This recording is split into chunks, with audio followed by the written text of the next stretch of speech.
And now I'm going to bring up, we're going to stop recording and I'm going to bring up Mark McAllister. There he is. Hi, Mark. Um, we're going to speak with Mark about some of the trends in ag tech ventures. And I want to remind you, we will have after this session, small group discussions and networking. So we're looking forward to that. Mark McAllister is Topeka-based, say that 3 times, Topeka-based venture associate for ag tech and animal health at Plug and Play Tech Center, which is based in Sunnyvale, California.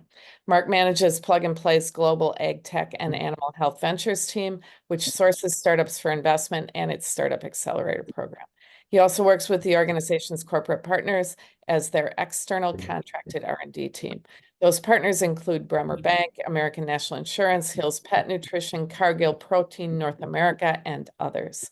Mark, I might add, is a small-town kid from Kansas who believes the best way to impact the world is to build robust local communities, and the best way to build those communities is through economic development, leveraging startups. He has a business degree from Washburn University. If you want to know more about him, he has a great LinkedIn profile. Thanks for joining us, Mark. You bet. Anytime. Glad to be back. Let's talk broadly about the ag tech investment landscape. It's not pretty. Everyone's had their experience with that. What kind of forecasts are you seeing for the big strategic companies? Yeah, it's a great question. I think Larry teed it up, well. We obviously saw a run up in investment, which peaked in 2021. The broader agri-food tech space saw that peak at just over 50 billion in investment in 2021, and then it's been a precipitous decline essentially since. So we lost 40% of that in 2022, and then lost another 35% last year. So we're down to 15 billion in investment across. Is that you? That's US? And that's global. Got it. Thank you. Global investment. Now, I think the U.S. comprises a good portion of that on the breakdown side, but so obviously we've seen a decline in investment. But I think your question was specifically on some of the strategics in the space, several of which our teams work with. I think that's maybe the hairier side of all of this, is because with the decline on that investment side, we've also seen a decline on the acquisition side. I think in 2021, your average exit in the ag tech space was somewhere around 40 to 50 companies a year. In the last 2 years, we've seen that drop to about 15 per year. So the number of exits has obviously been maybe an issue that contributed to some of the decreased investment on the front end of all of that, on the earlier side. I think maybe the most concerning number at the beginning of the year was most of your OEMs, your equipment manufacturers, ended up forecasting either flat or negative growth, which is obviously of concern, and obviously kind of describes the situation we're in. What I think is interesting, and I presume we've got a good group of folks here, so there may be differing opinions here that I'm kind of interested in hearing. The bigger news on the acquisition side, or the strategic side in ag, is NVIDIA ended up investing $5.5 million into carbon robotics on the laser weeding side, which kind of sparks maybe a new wave, or what we would hope would be kind of a new wave of alternative strategic investment. Carbon robotics is a company or a category? Company. Thanks. Yeah, so they developed kind of the leading market, laser weeder. They're doing a tremendous amount of sales year over year. Really kind of an icon of our industry at the moment. And so I think the hope is that spawns additional investment from strategics. I think some of that's possible. I would take the position that we should be a little more cautiously optimistic in this case, and not expect that type of investment to increase dramatically. So it's funny. a great pilot, though. I wouldn't have thought of NVIDIA as a strategic in the ag space. Yeah, nobody would. And I think the specific example is obviously carbon robotics and their analytics on their particular device. I think each of their devices use four of the NVIDIA GPUs. So there obviously makes some sense from the alignment standpoint, which I think is again why I say it's a great pilot. It's a really interesting, investment, but it's likely somewhat limited to specific companies within ag tech, not more of a broader expansion of what we're seeing from the exit side. But I Well, think overall, go ahead. go ahead. Yeah, so I think overall, to maybe tie a bow on what Larry was saying about exits compared to early stage investment, it's pretty easy to kind of identify the trends when we see a continuation of early stage investment where plug and play and our investment team sit, and I think a lot of the folks here on the call as well. There's a continuation to plug into a lot of the technologies and the innovations within ag. There's just fewer exits, so which tells you we're losing a lot in between those two stages. And I think that's the story of the last 2 years, and will probably be the story through the end of this year into next, is we're just going to see some attrition. And that comes after any hype cycle, you're going to see a drop off. So I think we're at the bottom of that. I think if you poll most VC investors or ag tech specific investors, they'd tell you that the last update I saw said put about 60 to 70% of ag investors say we're kind of at the bottom of this correction, which tells you we're on the upswing. And again, I think maybe NVIDIA is a data point. The NVIDIA investment is a data point that would confirm that. And just some of the deal flow that we're seeing as well this year and into late this year from what folks are raising, that would also confirm that we're kind of headed up a bit. And if not, we're at the bottom, and there are brighter futures ahead, if you will. Anyone, if you have questions, please put them in the chat and we'll deal with them as we go.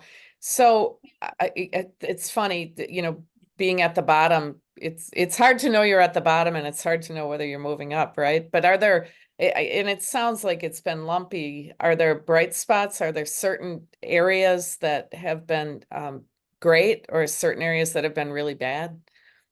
Yeah, so I'll start with the bad, because the good's what gets me excited about ag. The bad is the description of 2021. So 40% of that $50 billion of global investment was dedicated to alternative proteins and controlled environment agriculture. Those are both probably those two categories have seen the greatest decline in the last 2 years. So I think you can take that on a granular level, and we've done some of the analysis, more on the regional level. So take US market, the European market, the African market. So if you separate some of those out, it would suggest that most of the correction we've seen is simply a retraction of those two categories. And when we're talking about it, $15 billion of investment last year, that's much closer to the mean over the last decade within ag tech. So I think if we separate out those two categories and look at the remaining, there's still consistent investment in each of those. And the two categories that saw growth, the only two categories. So hang on, let me ask it's so fun to do the anatomy of the bad, right? But were those just bad categories, or did they get over investments? I think back to Larry's point, he talked about it a bit. There is a decent amount in ag where you have to educate the traditional investors or the institutional investors. I think the value, we've got a couple of the Midwest investors, ag specific investors on the call here. And if you chat with them over their experience in the last couple of years, 3 years, what has been interesting is outside of those two categories, there's remained a pretty consistent floor price, benchmark price for most of this early stage investment outside of those two categories, more on the biotech space, more on the automation space, even on the digital space within ag tech. So the two categories last year that saw an increase in overall investment within ag were biotech and automation. And I think those are the two categories where if you talk to any of the growers, if you talk to any of the ag retail folks, they can confirm those trends as much as the investment data does. And those are, I think, where we're spending a lot of time this year, particularly on the automation side, and then in biotech, we're focused pretty heavily on the biological fertilizers within that category. And I think that back to the early stage, the number of early stage companies that are popping up and getting funded. Most of them that we've seen and have plugged money into are within either automation or biotech. How much of that do you see in the Midwest versus the rest of the country? It depends on the category. Automation is more democratized, I guess we'll call it. So more common to locate a number of different companies throughout the Midwest and the coast. Biotech is typically, in our experience, associated with more of the research centers. So you've got research centers in South Carolina. You've got them up in New England. Obviously, out in California is where we've seen a lot of those pop up. But I think from deal flow, and again, I'm more of the global investor. Yeah. So I'd be very interested in Ag Ventures Alliance out of Iowa, like their deal flow as it relates to where they're sourcing folks. But from what we've seen, it depends on the category, but there are plenty throughout the U.S. on the automation side. Spencer, you want to come and ask this question yourself? Since he mentioned you, I'm bringing you in. Sure. Well, Mark, I just This is Spencer from Ag Ventures Alliance, by the way. hello, everybody. I just dropped a question in as far as what your favorite sources for market data are. It's a really great question. Most of I think our most accurate data has come from startups in specific areas. Typically, they have the best resources. Something that we've also expanded into in the last probably 6 months is most graduate programs. There are a couple universities globally that have dedicated either ag or physical science postdoc programs. And typically you can utilize most of those students on a kind of more of a collaborative basis for some of our market reports. So we've brought some of those folks in. That's a little easier too, because most of them are looking for projects, and we obviously have a tremendous amount of projects. We piloted that successfully on one of our automation reports that we're actually currently finishing up. Outside of that, I think we have the luxury at plug and play of working with a couple of the bigger names in the industry. And over the years, we've worked collaboratively with them on several of our reportings and some of our learnings or research. And that's been a big benefit, both obviously for their team to kind of bring in some of our startup perspectives, and then vice versa, where we're bringing in some of their research or market experience. Does that answer your question at all? Yeah, thank you. Thank you, Spencer. We've got a question from Anna. Could you add some more granularity to the ag biotech category you were talking about? Maybe highlight the leading segment. Yeah, so I mentioned we're focused on the fertilizer side. So you've got obviously biocontrols, biopesticides, and then bio inputs more on the fertilizer side. It's typically segmented similar to traditional inputs we found, but I think the most interesting categories on the fertilizer side. Ended up sitting down with a couple companies out in Utah last month through a green tech event put on out there that I found particularly interesting from a nano perspective. There are a couple companies that are utilizing some really interesting technology to nano particle several inputs as a delivery method that I think we find really interesting. And then later this year we'll be doing a full report on kind of what we've seen in this space, and happy to make that available to the folks here. And I'm going to bring in Kashava from Indiana with a question. Hi, my question was that what is the situation or interest in biorational pesticides? Like say about, for example, what Greenlight is doing, so those kind of solutions for agribusiness. which are Yeah, more focused on we're enrollment? we're generally interested.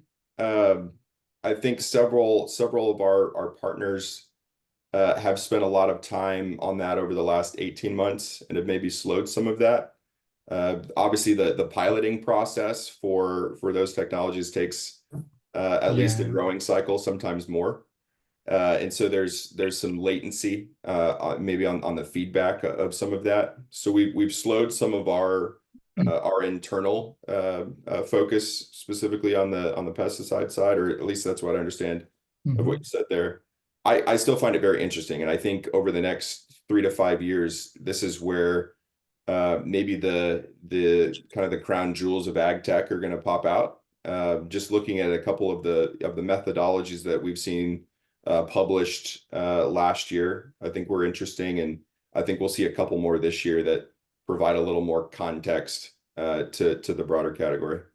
What are the risks in those, in the sense that, you know, the evaluation time or regulation, if it is like made from like live biologicals or inactive biologicals kind of things? Can you expand a little bit more on what you mean? Basically, let's say if I'm making something that is a pesticide that is made from live biological, but it is inactive when you apply it. So like, how is if you consider regulations or in different places, not just in the US, but even like in Europe or Africa, how those risks are considered when looking at investments of those kind? That's a great question. I don't have a great answer for you. Happy to have a conversation outside of this to get a little more specific, or bring in some of our team members who could get you a better answer. I think most of the technical risk is proving the efficacy, and again, maybe that's some of what you're getting at here, which is the Yeah. aspects of each product that contribute to that. But yeah, let's connect with me outside of this, and let's have a broader conversation. Sure, Mark, and thanks. before we let Kashava go, I think we should have a vote. I think he wins for best background, don't you? Oh, completely. Yeah. Okay. I just wanted to make sure we were in agreement on that. Thanks. That's a photograph from myself. That's awesome. We have time for one more question, so we have a lot of regional economic development people here with us today. Are there specific things they could do to help make this happen in our region? Yes. I was actually really excited when I saw this question. Something that we partner locally with the city of Topeka and have worked with the Kansas State University on some of their Kansas efforts. What has emerged as, through some of the folks that we've brought in through Plug and Play and our accelerator program, what's emerged is kind of the need, particularly on the biotech side, is what we're terming micro manufacturing. And so this essentially is, ready to use, ready to onboard space, basically dedicated space in each of these, regional areas. So out in Hays, Kansas, out in Western Kansas, they just ribbon cut their first micro manufacturing space, which is 150,000 square foot space, basically portioned out, and you can essentially lease each of these portions and on a micro level, kind of advance your manufacturing side. That's been really appealing to a lot of startups that we've run through both our animal health program and our ag tech program here in Topeka. And when you get an ask, so obviously, the big question from the economic development side is, how do we bring you into our city? How do we get you to relocate? What do we have to do to attract you to our region? And that ended up being kind of the top response from most of the startups who were willing to relocate. So that's something that the city of Topeka's currently investing in. Obviously, Hays kind of has piloted the program, and that was a joint effort through economic development. There were some state funds that participated in that, and then the university that kind of funded or underwrote that project. But I think it's a great example of what we could do elsewhere to attract more of that biotech here to the Midwest. We'll follow up on that too. That would be a great thing to explore more deeply. We are going to end this session. Thank you so much, Mark, for all the insights. Never enough time, but it was awesome while it lasted. I really I'm appreciate going to take you out of the spotlight, and I'm going to take myself out of the spotlight and just say we are now we're going to stop recording, and we are going to move to the breakout rooms. And this is going to be super fun. When you go into the breakout room, you will have at least one moderator. And the moderator's job is to make sure you all know each other and to come up with, some discussion off what we've talked about already.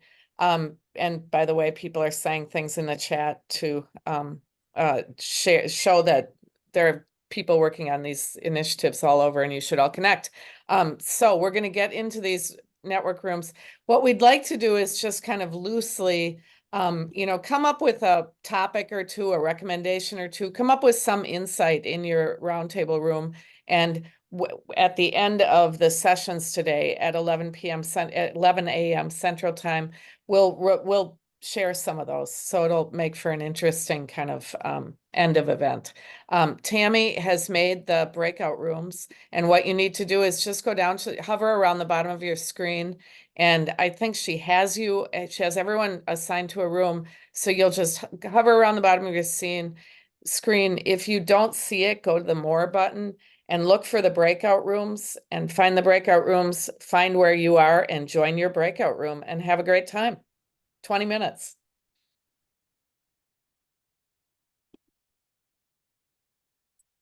I'll say it one more time. It looks like everyone's getting the hang of it. Just click, join your room. And I am not.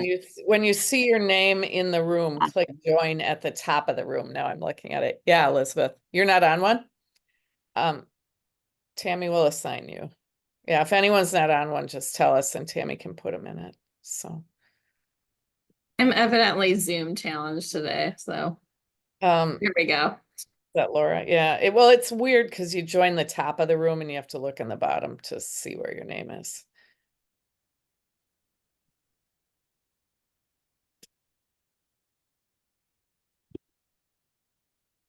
And maybe Chris took a break, huh?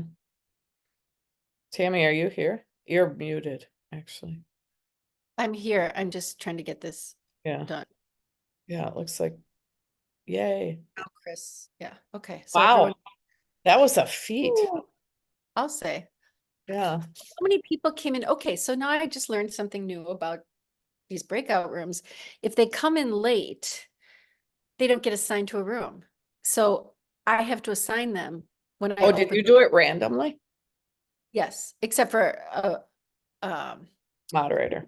moderators. I had to move around. And then I didn't know if Spencer was supposed to moderate because He he wasn't wasn't, yeah. listed, but he yeah. was on the call. So I just messaged him. And so then I put him with Tim and I said, Tim, let him talk quite a bit if you can.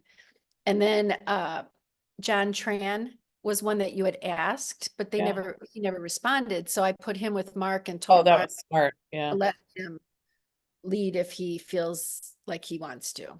Right. Right. Whew.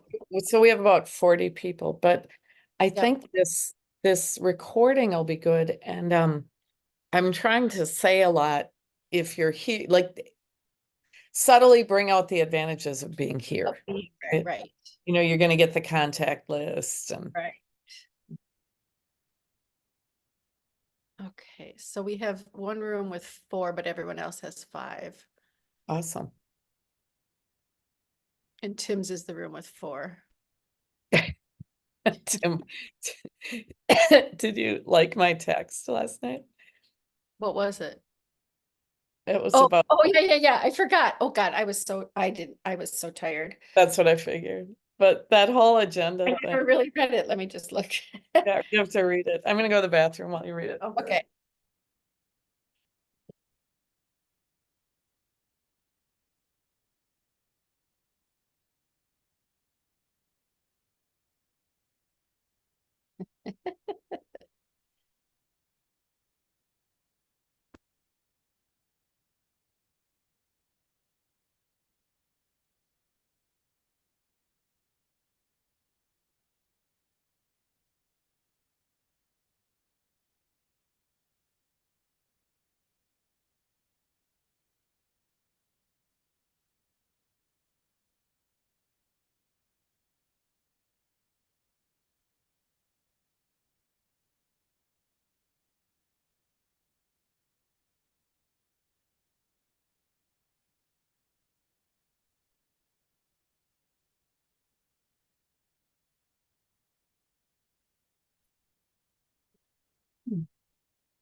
Oh, I So- just read. So so- now we moved up to AVX. I remember how he was always so busy and he was always in meetings with ABX. Right, So this is right. why, because of these Right. like stupid long agenda. Right. Yeah. But I just think he's so calculating, you know? I mean, that he was kind of not running our meetings and running, you know, I love the way we've pieced together what's really going on. Yeah. It's distracting. Um, That micro manufacturing thing would be a good topic for the Yeah. future. yeah. I like the fact that we're referring in some of these discussions, you guys are talking about economic development. We have so many of those people on. Yeah. Yeah. Oh, Well, that's our solution because those people always come, right? right, right. So that's how we bulk up our numbers. And we can actually give them some good content. So. Mhm. Yeah.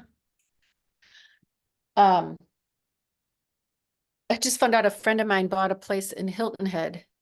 A college friend of mine who lives in New Jersey. And I knew that they liked Hilton Head, but they hadn't been there too many times. And she said at one point, oh, we would love to move there someday. And she just texted me last night and she's like, we just bought a place. Wow. And they're selling their house in New Jersey and moving there permanently. Wow. Yeah. So the Now good thing is when I'm there now, I have a friend.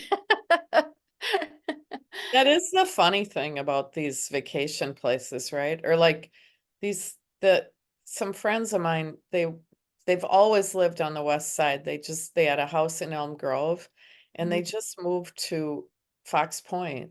Oh, And you know, they moved there because his friends kind of live around there, but I can tell already she's like, I don't know anybody around. Like, you know, Yeah. everything they did, all the schools, Right, everything new from right.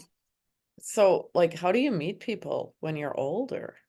You know? Well, the good thing about someplace like Hilton Head is there are a lot of people in that situation who are moving there who don't know anyone. And so I think that there probably is an easier, I don't know, entry into making friends. But Mark and I were talking about it this morning and he said, you know, it's one of those things like in theory, it sounds like, oh, I just love being there. So I'm going to live there forever, permanently kind of thing. And I think it would get so boring. I mean, I get bored if I'm there too long now. Because the other thing is, like I watched my mother-in-law do this. She was in New Jersey and then, you know, she and her sister ended up living in Florida in Venice.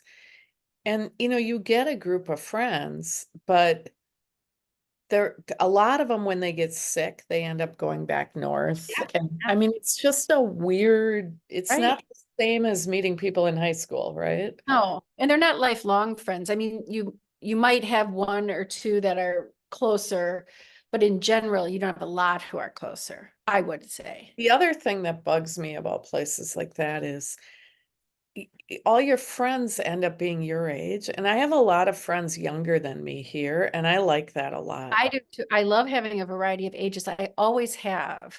Right. So, And it's hard to do that, especially in these retirement. yep, exactly. You know, the young One, people. one good thing about Hilton Head is there is a younger component, not as many, not as big of a variety probably, but there are a couple high schools on the island and Right, rural right. schools and stuff. So there are kids around and a lot of kids vacation there, but Right. It's not like Naples, which is all. or the villages. Oh God, we were talking about that last time we were down here was when we went to the villages.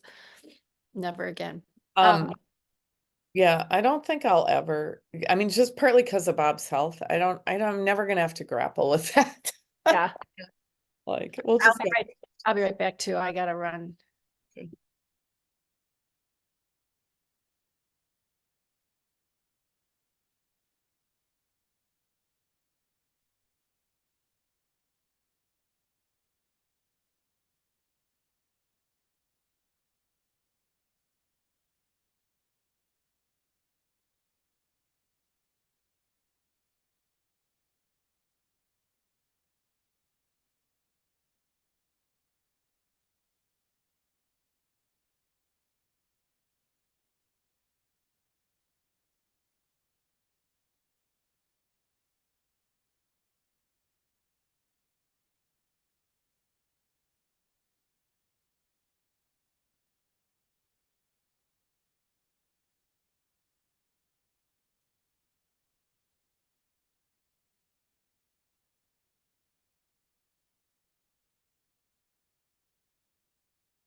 I'm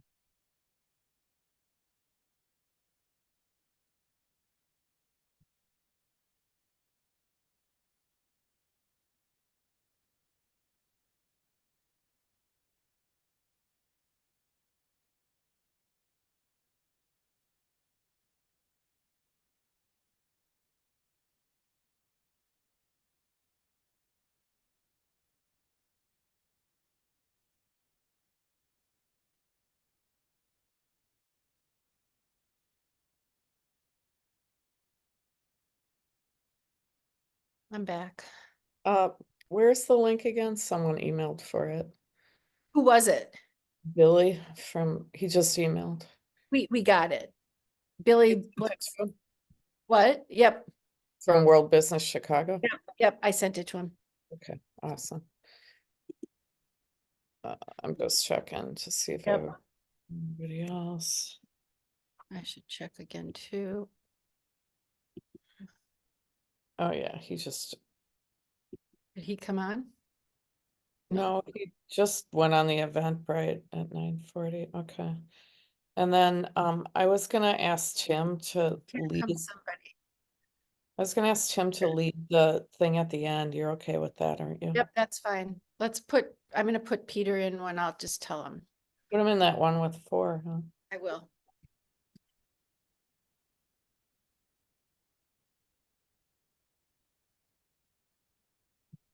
Hi, Peter. Hi, Peter. Hello. I'm gonna assign you to a breakout room. That's where they are right now. And you have a few minutes still. You can get in on the discussion. Oh, okay, great, thank you. Okay? Okay. So you should hover over your screen and see the breakout rooms and connect.